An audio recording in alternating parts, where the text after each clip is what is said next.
La Bible quotidien. Une série de réflexions quotidiennes centrées sur la parole de Dieu. Que ce livre de la loi ne s'éloigne point de ta bouche. Médite-le jour et nuit, pour agir fidèlement selon tout ce qui y est écrit. Car c'est alors que tu auras du succès dans tes entreprises. C'est alors que tu réussiras. Josué chapitre 1, verset 8.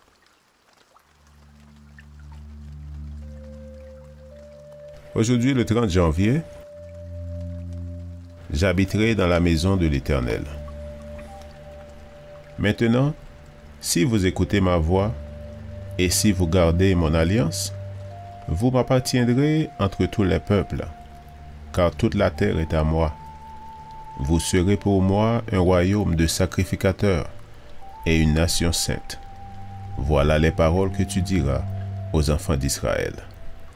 Exode chapitre 19, versets 5 et 6.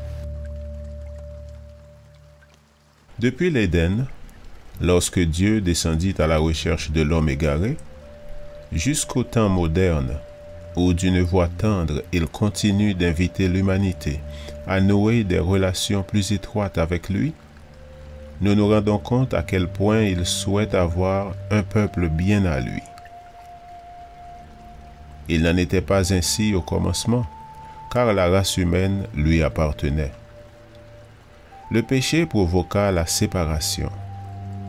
Le Seigneur, voyant que beaucoup préféraient ne pas se lier à lui, décida d'accorder un statut spécial à ceux qui l'accepteraient. À ceux qui croient en son nom, elle a donné le pouvoir de devenir enfants de Dieu. Jean chapitre 1, verset 12. Dieu attend d'accueillir ses enfants dans ses demeures célestes. Il a promis de leur préparer une place dans Jean 14, versets 1 à 3. Le souhait de Dieu va à l'encontre des habitudes humaines. Alors que les hommes les plus haut placés préfèrent ne pas avoir de relation avec des subalternes, le Dieu de l'univers nous invite chez lui. Amen. Alors que certains mortels n'ouvrent pas la porte à leur prochain, Dieu nous invite non seulement, mais il agit afin d'en faire une réalité. Dieu noue des alliances avec l'homme, il les ratifie et les ajuste selon les nécessités humaines. Son alliance avec Abraham avait pour but de fortifier la foi de celui-ci, ce qui était nécessaire pour qu'il se confie en la parole du Dieu vivant.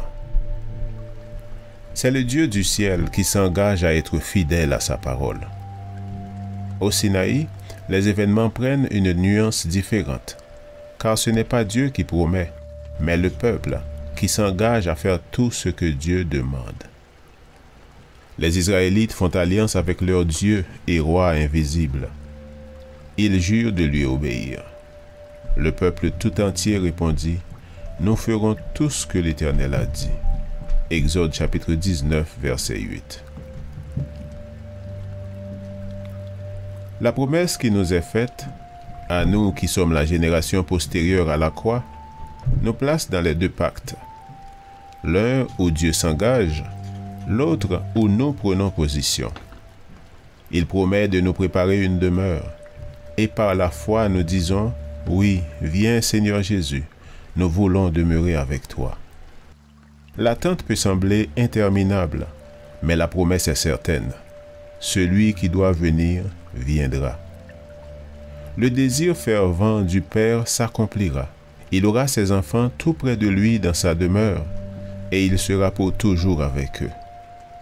Le cycle est bouclé, le péché détruit, les fidèles au foyer.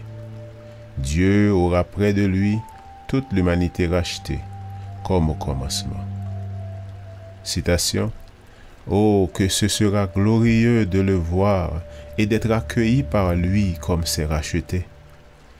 Nous avons attendu longtemps, mais notre espérance ne s'est pas affaiblie. Fin de citation.